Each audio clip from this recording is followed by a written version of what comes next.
Hello दोस्तों, आप सभी का मेरी कहानी पर दिल से स्वागत है। मैं आज आपके लिए ऐसी स्टोरी लेकर आई हूँ जो आपके दिल को सचमुच छू लेगा। लेकिन मेरे चैनल पर नए हैं तभी सब्सक्राइब करके जरूर शेयर कीजिए और एक लाइक करना ना भूलिए। आपका एक सब्सक्राइब मेरे लिए बहुत ज़्यादा इम्पोर्टेंट है। सोना अभी घर से दौड़ी दौड़ी निकली और अपने पिताजी के घर जा रही थी, क्योंकि उसके पिताजी बहुत रो रो कर फोन पर बोल रहे थे, बेटी जल्दी से घर आ जाओ, नहीं तो तुम्हारे भैया भाभी मुझे मार मार कर जान ही ले लेंगे। इसलिए सोना दौड़ी दौड़ी जा रही थी। तुरंत उसके घर यानी कि ससुराल उसी गांव में था। सोना के पिताजी विजय बाबू अपनी चार चार बेटों के साथ उस घर में नौकरों की भांति रहते हैं।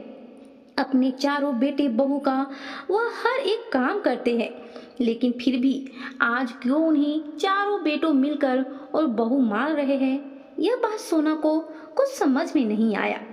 वैसे तो सोना हरदम अपने पिताजी से दो दो दिन पर ही मिलने चली जाती थी, क्योंकि वहीं पर तो उसका ससुराल और मायका दोनों था। लेकिन अभी क्या बात हो गया, कुछ समझ में नहीं आ रहा था। पिताजी तो चारों भाई को उनका हिस्सा भी दे दिए, उन्हें सब कुछ दे दिए। अब बाबूजी से क्या मांगना है, क्यों मारे जा रहे हैं बाबूजी को समझ में नहीं आ रहा था। इसलिए सोना अपने बाल बच्चे और पति को बिना बताए ही वह दौड़ी दौड़ी जा रही थी। ना उसे टेम्पू मिल रहा था, ना ऑटो, कुछ भी नहीं मिल रहा था। बस उसे कुछ समझ में ही नहीं आ रहा था, इसलिए दौड़ी दौड़ी जा रही थी। अपने पति को फोन पर मैसेज जरूर कर दी थी। सोना का पति नीरज अब वो मैसेज पढ़ा जब, तो वह तुरंत अपना कार लेकर ससुराल पहुंच गया। रास्ते में वह सोना को भी ले लिया था। जैसे ही वह वहां पहुंचे तो वहां का नजारा देखकर खून के आंसू रोई। उसके बाद वह चारों भाइयों को ऐसी सजा दी जिससे उनके भाई शर्म के मारे इस दुनिया से नजर चुराने लगे और खुद को बहुत ही गिरा हुआ आदमी महसूस कर रहे थे। बात उस समय की है जब विजय बाबू के चार बेटे और तीन बेटियां थी। पहले के जमाने में बहुत लंबे लंबे परिवार रहा करते थे। सबसे पहले सोना ही बड़ी बेटी थी, उसके बाद दो बेटे थे, सोनू और मोनू। फिर उसके बाद फिर दो बेटियां थी, नैना और पूजा। उसके बाद फिर और दो बेटे, मीठू और बीटू। विजय जी के चार बेटे और तीन बेटियां। उनकी पत्नी मालती। बहुत ही अच्छा परिवार था, हंसी खुशी रह रहे थे। विजय बाबू को बहुत बड़े पोस्ट में, उस समय उनको सरकारी नौकरी था, इनकम भी अच्छा था, जिससे परिवार अच्छा से चल रहा था और घर भी बहुत अच्छा बनवा लिए थे। छोटे बेटे बच्चे छोटे थे, जैसे बड़े बड़े होते गए उनका खर्च बढ़ता गया, लेकिन इनकम भी सरकारी होने की वजह से बढ़ रहा था, इसलिए वह घर मैनेज कर लिया करते थे। अपने बच्चों को भी अच्छी पढ़ाई लिखाई का व्यवस्था करवाए, पढ़ाई में कोई भी कसर नहीं छोड़े और बच्चे पढ़ लिख कर और जॉब भी लग गया उन लोगों का। लेकिन अब तो बच्चे बड़े हो रहे थे, बड़े हो गए थे। बेटी की शादी की फिक्र होने लगी थी। सोना को एक गांव के ही लड़का उसे पसंद कर लिया था, इसलिए उम्र हो जाने की वजह से 16-17 साल की उम्र में ही सोना बेटिया की शादी हो गई। धीरे धीरे इसी प्रकार से सभी भाई बहनों की शादी होते गई, परिवार बढ़ते गए। अब विजय बाबू और मालती देवी सोचे, अब हमें क्या, अब तो सभी बेटों बेटी की शादी हो गई है, हम गंगा नहा लिए। लेकिन ऐसा बिल्कुल भी नहीं था, इससे तो विपरीत पूरा उल्टा था। उन्हें क्या पता था कि जो जिंदगी आज तक हम कभी नहीं देखे हैं, वह जिंदगी हमें जीना पड़ेगा। मालती देवी जब से ब्याह कर अपने ससुराल आई थी, अपने पति और बच्चों के लालन पालन में ही पूरी जिंदगी गुजार दी थी। उनकी तबीयत भी अब ठीक नहीं रहती थी, लेकिन फिर भी वो अपने बच्चों के लिए जी रही थी, अपने नाती पोतियों की खुशियों के लिए जी रही थी। वो आज तक अपने पिता के राज से लेकर पति के दुख सुख तक वह कभी भी भूखे प्यासे एक दिन भी नहीं सोई थी।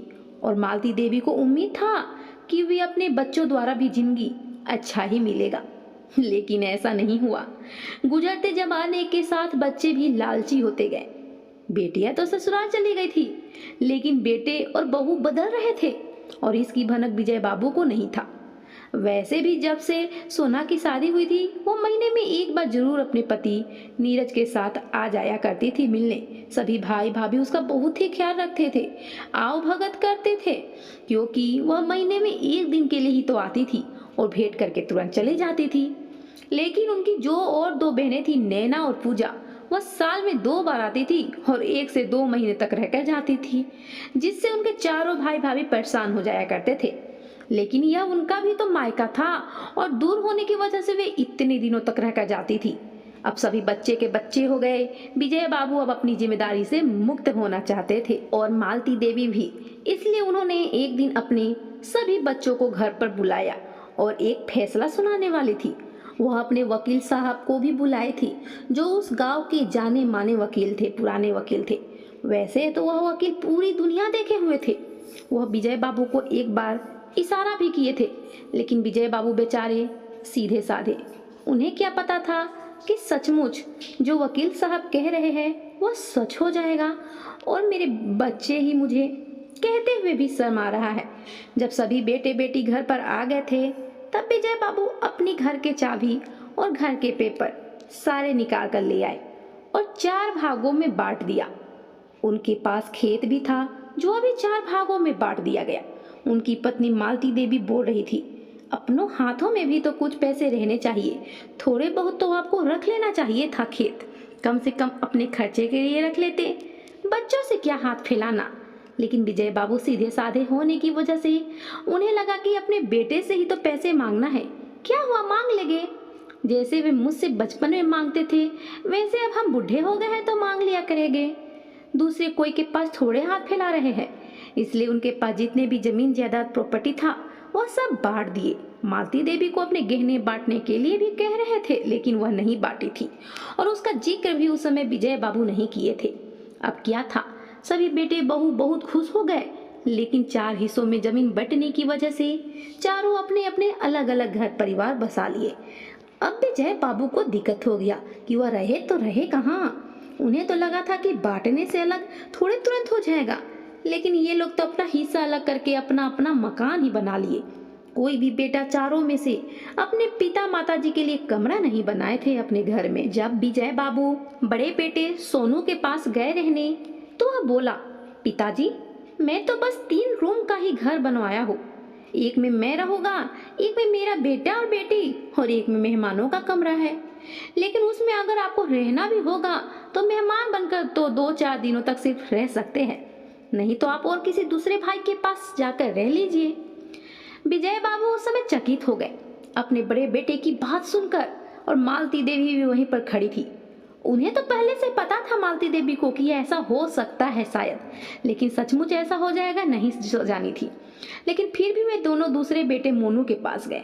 वहां पर भी वैसा ही बोला, पिताजी हमें तो लगा आप बड़े भाई के पास रहिएगा, इसलिए मैंने तो आपके लिए कमरा बनाया ही नहीं होता है तो आप और दूसरे भाइयों के पास रह लीजिए मत जाकर, यानी कि छोटे भाइयों के पास।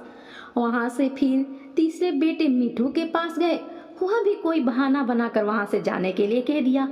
फिर उसके बाद लास्ट में चौथे बेटे बिट्टू के पास गए।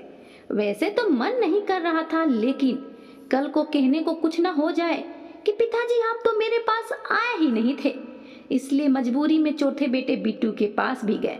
वह भी रखने से मना कर दिया। अब वह दोनों बहुत ही उदास हो गए थे।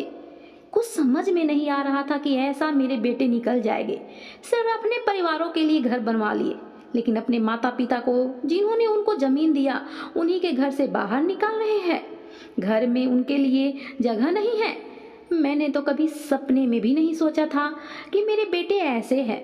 मैं तो राम लक्ष्मण भरत शत्रुघ्न सोचा था और यह तो रावण निकल गए। अब हम कहाँ जाएंगे मालती, कुछ समझ में नहीं आ रहा है। तुम ठीक ही तो कह रही थी, हमें सब इन्हें नहीं दे देना चाहिए था। अभी तो बंटवारा के बस 2 महीने ही हुआ है और ऐसा रंग दिखला रहे हैं। आगे पता नहीं हमारे साथ क्या क्या होगा, हमें तो कुछ समझ में नहीं आ रहा है। मैं भी तुम्हारी बात नहीं माना। भगवान का शुक्र है कि तुम अपने गहने तो बचा कर रख ली, लेकिन फिर भी उससे कितने दिन तक गुजारा हो सकेगा हम दोनों के। मालती इतना ही बोलकर और विजय बाबू फिर रोने लगे। इस प्रकार से अपने पति को रोते हुए बिलखते हुए देखकर मालती के भी आंखों में आंसू आ गया, वह भी रोने लगी। फिर भी वह हिम्मत करके अपने पति को समझाई और बोली, कोई बात नहीं है, हम उन चारों बेटों के घर के बाहर ही रह लिया करेंगे। आप किसी प्रकार से वहां पर एक करकट का झोपड़ी बना दीजिए, जिससे अपना गुजर बसर वहां पर हो जाए। आखिर कितने दिन की जिंदगी ही है। किसी बेटा को अगर हम पर मोह माया आया तो वह बुला लेंगे अंदर, नहीं तो वैसे ही हम लोग जिंदगी काट देंगे। मालती की बात सुनकर विजय बाबू झोपड़ी का निर्माण करवाते हैं और वहीं पर दोनों रहने लगते हैं।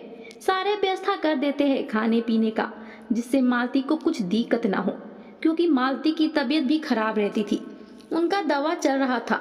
वैसे तो अभी तक कुछ पैसे विजय बाबू के पास थे, उसी से इलाज करवा रहे थे और पेंशन भी तो आता था। जब यह बात सोना को पता चला था तो उस समय बहुत बुरा लगा था उसकी बेटी सोना को। वह उसी समय अपने भाइयों के पास आई थी, लेकिन कोई भी भाई अपने माता पिता को रखने से इनकार कर रहा था। इसलिए उसी समय सोना उन चारों भाइयों से अपना रिश्ता हमेशा हमेशा के लिए तोड़ दी थी। अब तो उनकी दोनों बहनें नैना और पूजा भी ना के बराबर ही मायके आया करती थी, क्योंकि अगर आती तो चारों भाई में से कोई भी उन्हें नहीं रखा करता था। उन्हें झोपड़ी में ही रहना पड़ता था अपने माता पिता के साथ, इसलिए वह भी आना बंद ही कर दी थी। एक सोना ही थी जो हरदम विजय बाबू और मालती से मिलने आ जाया करती थी। वही अपनी बेटी का फर्ज निभा रही थी और बेटे का भी। वह तो अब सप्ताह में 2 से 3 दिनों के लिए आ जाती थी। उनके लिए कुछ सामान ले आती, कभी कुछ खाने पीने का तो कभी कुछ। बहुत ध्यान रखा करती थी। दूर होकर भी वह बहुत ध्यान रखता करती थी। फोन पर फोन करते रहती थी। वे हरदम अपने माता पिता की खबर लेते रहती थी। चारों बेटों में से किसी को भी दया नहीं आया अपने माता पिता पर, और इसी प्रकार जिंदगी कट रही थी। फिर भी चारों बेटों को संतुष्टि नहीं था। अब अपने माँ बाबूजी के पेंशन लेने के लिए सोचने लगे। चारों भाई एक जगह मिलकर बातें किए और कुछ प्लानिंग बनाए। उस हिसाब से बाबूजी और माँ को घर में फिर से दाखिल होने के लिए बोल दिए। विजय बाबू तो बहुत खुश हो गए कि हमारे बेटे लेट से ही सही, कम से कम भगवान सद्बुद्धि तो दिए। वह बेटी सोना को इस बारे में बताए फोन पर। सोना भी बहुत खुश हुई और अपने पिताजी और माँ से मिलने तुरंत घर आ गई। चारों भाई फिर से अपनी बड़ी बहन के अच्छे से स्वागत पहले की ही तरह किए। सोना भी मुलाकात करके चली गई थी। कुछ महीने इसी तरह गुजरा और उसके कुछ महीनों के बाद ही पेंशन का कागज बड़ा बेटा चालाकी से ले लिया था। जब मालती उस पेंशन की कागज के बारे में बात की तो महीना हो गया लेने का तो उन्हें नहीं मिला। पैसा मिलने वाला था उस समय, लेकिन नहीं आ पाया। विजय बाबू को याद आया कि मैंने तो अपने बड़े बेटे को दिया था, लेकिन पूछने पर वह भी मना कर दिया। विजय बाबू जब पता किए तो मालूम हुआ पेंशन तो अभी भी कोई निकाल कर ले ही जा रहा है। मालती जी समझ गई थी यहाँ सब मेरे बेटों का ही करतूत है, लेकिन वह चुप रही क्योंकि उनके बेटे घर में जो रखने लगे थे उन्हें। अब तो उनका ध्यान माँ के गहनों पर था। बेटों का बहुत ही सेवा पानी कर रहे थे अपने बाबूजी और माँ का, लेकिन इसकी खबर मालती देवी को थी, भनक थी उन्हें। वह जानती थी यह सब कि मेरे गहनों के लिए ही हो रहा है, इसलिए वह पहले से ही यह सब के लिए तैयार थी। वह अपनी गहने सोना चांदी जितने भी थे वो अपनी बड़ी बेटी सोना को रखने के लिए दे दी थी और थोड़ी बहुत ही गहने अपने पास रखी थी जो हल्के में थे। एक दिन बड़ी बहू किसी तरह अपनी सास यानी कि मालती देवी के बक्से की चाबी किसी तरह पा ली थी, ले ली थी, यानी कि उसे मिल गया था। अब वो अपने पति देवर देवरानी के साथ मिलकर सास के बक्से खोला गया, लेकिन वहां पर बस थोड़े गहने और कुछ कागजात थे जो मालती देवी जानबूझकर रखी थी। उस कागजात में और कुछ नहीं, बहुत सारे दवा का पूजा था, जिससे पता चल रहा था कि बहुत सारे पैसे खर्च हुए हैं दवा में। वह आइडिया और कोई नहीं, सोना बेटी ही दी थी। जब विजय बाबू मालती देवी मंदिर से आए उसके बाद अपने घर का नज़ारा देख कर रोने लगे, क्योंकि बेटे बहू को जब सारी सच्चाई पता चल गया था तो उसके बाद उन दोनों का सामान बाहर फेंकवा दिए थे अपने माँ बाप का। अपना सामान बाहर फेंका हुआ देख कर ही दोनों रो रहे थे। उन्हें यह देखकर पता चल गया कि अब हमें फिर से बाहर ही रहना पड़ेगा।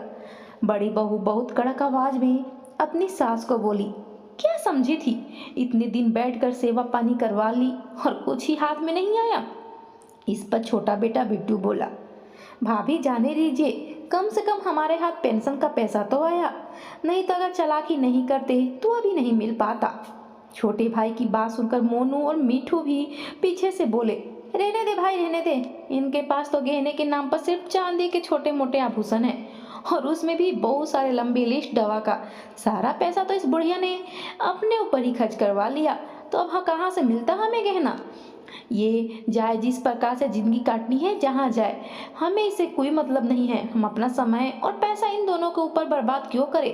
और हाँ, हमसे कुछ अब मांगने की भी आया मत कीजिएगा।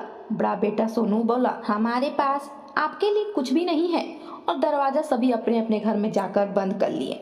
नाती पोता अपने माता पिता के ऐसे करतूते देख रहे थे, लेकिन वह भी बेचारे क्या करते। माँ बाप जो रोक कर रख रहे थे उन्हें। विजय बाबू फिर से अपना सारा सामान व्यवस्थित किए और मालती देवी भी उनके साथ दे रही थी। फिर से वो वही रहने लगे। बाहर सोना बेटी को फिर से सारी खबर बतला दिया। सोना फिर से अपनी माँ से एक दिन बीच करके मिलने आने लगी। बहुत ध्यान रखा करती थी अपने बाबूजी और माँ का। वैसी बेटी भगवान सभी को दे। वक्त उसी प्रकार फिर से बीता और फिर से विजय बाबू अपने बेटों के बारे में सोचने लगे। लेकिन मालती को कभी भी टेंशन नहीं देते थे, क्योंकि उसका तबीयत जो खराब रहता था हरदम। अब तो विजय बाबू के पास थोड़े से भी पैसे नहीं थे, क्योंकि जो पेंशन का पैसा आता था वो बेटों ने धोखे से ले लिया था। सोना बेटी और नीरज दामाद दोनों ही राशन लाकर खाने के लिए दे दिया करते थे। सारे अपने माता पिता का खर्च सोना बेटी ही अब उठा रही थी। वह क्योंकि औरतों का संगठन के जो एनजीओ चलाती थी, इसलिए मैनेज कर लिया करती थी। उसके पास कुछ पैसे रहा करते थे। वो बहुत बार अपने बाबूजी को और माँ को समझाई भी कि भाइयों के खिलाफ एक्शन लीजिए, पुलिस में रिपोर्ट लिखवाइए। लेकिन बाप होने के नाते अपने बेटों पर दया मुँह आ जाता था विजय बाबू को, इसलिए कभी भी कोई भी निर्णय नहीं लिए विजय बाबू को अभी भी कहीं ना कहीं आस था कि अगर जब बहुत ज़रूरत पड़ेगा तो बेटा जरूर साथ देगा। लेकिन ऐसा नहीं हुआ। एक दिन मालती देवी की सचमुच तबीयत इतना बिगड़ गई, बहुत ज़्यादा बिगड़ गई। उसी समय बेटी सोना भी अपने पति के साथ कुछ दिनों के लिए बाहर एनजीओ के काम से गई थी, लगभग 15-20 दिनों के लिए। इसलिए विजय बाबू से तंग करना अच्छा नहीं समझे। वैसे तो सारे व्यवस्था घर में करके ही गई थी, दवा खाना सभी चीज, और कुछ पैसे भी देकर गई थी। फिर भी मालती देवी को वह नहीं संभाल पा रहे थे, क्योंकि उनकी तो भी तो उम्र 60 साल से ऊपर ही था। इसलिए अपने बेटों की आवाज दे रहे थे बाहर से, लेकिन कोई भी नहीं आया। जब 1 से 2 घंटे हो गए ज्यादा और भी तबीयत खराब होने लगी मालती की, तो वह दरवाजा पीटने लगे। फिर भी कोई बाहर नहीं आया। तब वह खुद मोहल्ले वालों की मदद से अपनी पत्नी को अस्पताल ले गए। वहाँ पर जब इलाज चल रहा था तो उन्हें और पैसों की जरूरत पड़ गया। सोना बेटी का भी फोन नहीं लग पा रहा था, इसलिए मजबूरी में फिर से अपनी पत्नी को अस्पताल में इलाज के लिए बोलकर घर आ गए और बेटे के दरवाजे फिर से खटखटाने लगे। इतनी आवाज़ के बाद वह दरवाज़ा खोले तो विजय बाबू पर चिल्लाने लगे। फिर भी हिम्मत करके वो अपने बेटों से मालती के बारे में पूरी जानकारी देकर उनसे पैसे मांगने लगे कि बेटा तुम्हारी माँ की तबीयत खराब है, कुछ पैसे बहुत जरूरी है, दे दो। लेकिन वो पैसे देने से बेटे इनकार कर दिए और यहाँ तक कि घर से धक्के देकर बाहर निकाल दिए। ऐसे नालायक बेटों को अपनी माँ बाप पर थोड़ी सी भी तरस नहीं आया। माँ मौत के करीब है, लेकिन फिर भी उन्हें पैसे नहीं मिला। उनसे तो मिलने जाना चाहिए था, लेकिन यहाँ तो पैसे भी निकल नहीं रहे हैं। वो बहुत गिड़गिड़ा रहे थे। अपनी बहू के बेटे के पैर पकड़कर बोलने लगे, तुम लोग जो कहोगे मैं अब से वही करूँगा, लेकिन मेरी पत्नी का इलाज करवा दो, कुछ पैसे दे दो, तुम्हारी माँ मर रही है, दे दो पैसे। बेटी सोना यहाँ नहीं है, नहीं तो मुझे मांगने की ज़रूरत ही नहीं पड़ता था। वो तो खुद सारी व्यवस्था कर देती थी, वह खुद ध्यान रखती थी। बहुत विनती किए गिड़गिड़ाने के बाद बेटों में थोड़ा सा तरस आया। बेटों ने उन्हें इलाज के लिए पैसे तो दे दिए, लेकिन उन्हें भी एक शर्त के साथ पैसे दिए। शर्त यह था कि माँ की तबीयत ठीक हो जाएगा, उसके बाद आपको आकर हमारे घर का काम करना होगा। 10 बजे से लेकर 3 बजे तक रोजाना, जब तक जिंदगी है तब पैसे देंगे। ऐसे ही कोई अनजान को हम पैसे थोड़े देते हैं। अपने पिता को ही अनजान बतला रहे थे। उस समय विजय बाबू मजबूरी में थे, इसलिए मान गए। मालती देवी का इलाज लगभग 4 से 5 दिन चला। वह ठीक हो गई। जब घर आई तो उसे बहुत अच्छे से ध्यान रखने लगे विजय बाबू। 2 से 3 दिन ही घर पर आए हुए हुआ था कि बेटों ने उन्हें अपनी शर्त पूरी करने के बारे में इशारा कर दिया, बतला दिया। सुबह से मालती के ध्यान रखने के बाद विजय बाबू लगभग 10 बजे सुबह से दोपहर के 3 बजे तक चारों बेटों के घर काम करने जाते थे। काम में उन्हें बच्चों को स्कूल पहुंचाना, सब्जी लाना और घर की थोड़ी बहुत सफाई करने का काम था। वो चारों के घर साफ कर दिया करते थे। उन्हें कोई भी अपने पिता की नज़र से नहीं, बल्कि एक नौकर से भी बढ़कर बदतर देखते थे। काम करते वक्त भी उन्हें इज्जत नहीं दिया जाता था। कभी कभी तो बेटे बहू ने मार पीट भी दिया करते थे। मजबूरी था उनकी, क्या करते आखिर विजय बाबू। 15 दिनों के बाद जब बेटी सोना अपने पिताजी से मिलने आई तो विजय बाबू ने मालती की तबीयत के बारे में बतला दिए। यह भी बतला दिए कि तुम्हारे भाइयों ने मुझे पैसे इन शर्तों पर दिए हैं। सोना उन्हें पैसे देकर बोली, जाकर आप दे दीजिए, आपको वहाँ काम करने की जरूरत नहीं है। लेकिन कोई भी भाई पैसे लेने से मना कर दिए। जब विजय बाबू देने गए तो वह बोले, मुझे पैसे नहीं, जो शर्त है वही पूरे करनी होगी। जिंदगी भर इसी प्रकार से वक्त गुजरता ही रह गया। एक दिन पता नहीं क्या हुआ, सुबह सुबह ही तो सोना मिलकर गई थी अपने बाबूजी और माँ से। सब ठीक था, माँ भी ठीक थी, बाबूजी भी भैया भाभी के घर काम करने चले गए थे, इसलिए सोना भी माँ को आराम से सुलाकर घर आ गई थी। लेकिन दोपहर के करीब 2-3 बजे सोना के पास बाबूजी का फोन आया। वो बहुत रो रहे थे, रोए जा रहे थे और डरे भी थे, सहमे थे। बोल रहे थे, बेटी बेटी जल्दी से आ जाओ, नहीं तो तुम्हारे भैया भाभी मेरी जान ले लेंगे। क्या गलती कर दी विजय बाबू, कुछ समझ में नहीं आ रहा था सोना को। तो दोस्तों, आज की स्टोरी यहीं तक। आपको आगे की कहानी पार्ट 2 में सुनने को मिल जाएगी। अगर मेरे चैनल में नए हैं तो अभी के अभी सब्सक्राइब करके बेल आइकन बटन को प्रेस कीजिए कि आने वाले स्टोरी के, कहानी के वीडियो के नोटिफिकेशन आपको मिल सके। और स्टोरी पसंद आए तो ज़्यादा से ज़्यादा शेयर करके एक लाइक ज़रूर करिए। धन्यवाद।